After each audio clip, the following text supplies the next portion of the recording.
দাঁতের মর্ম বুঝি না। আমরা এই অবহেলা বাপ মার পার আর করব না। আপনারা যারা আছেন সবাই আমরা একসাথে বলি, মা ও বাপের সাথে এই অবহেলাটুক করব না। মা বাপ চিরদিন বেঁচে থাকবে না, সবাই একদিন চলে যেতে হবে এই পৃথিবী ছেড়ে। কেউ থাকবে না, আপনি হোক আমি হই, একদিন না একদিন এই পৃথিবী ছেড়ে চলে যেতে হবে সবার। সেই জন্য আমরা সবাই একসাথে বলি, মা ও বাবার সাথে আমরা এই অবহেলাটুক করব না।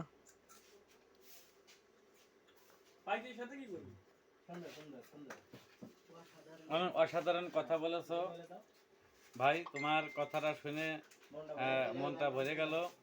আমাদের সমাজে অনেক উচ্চশিক্ষিত ছেলে মেয়েরা আছে যারা পিতামাতার গুরুত্ব বোঝে না, অমর্যাদা করে। সামর্থ্যবান পুত্র পিতামাতাকে বৃদ্ধাশ্রমে রেখে আসে, সেই হিসেবে তুমি পিতামাতার সম্বন্ধে যা বললে সত্যিই সমাজের একটা উন্নত কথা বলেছো। তোমার জন্য আমাদের শুভকামনা থাকলো এবং তুমি পিতামাতার প্রতি খেয়াল করে চলো। এবং আপনারা দর্শক যারা দেখলেন, পিতামাতা এমন জিনিস প্রত্যেকটা মানুষের কাছে পূজনীয় এবং ভালোবাসার। এটা সবাই নিজ নিজ পিতামাতাকে শ্রদ্ধা, সম্মান, ভালোবাসা দিয়ে সন্তান যেভাবে লালন পালন করেন সেভাবে লালন পালন করবেন, যাতে তারা বৃদ্ধ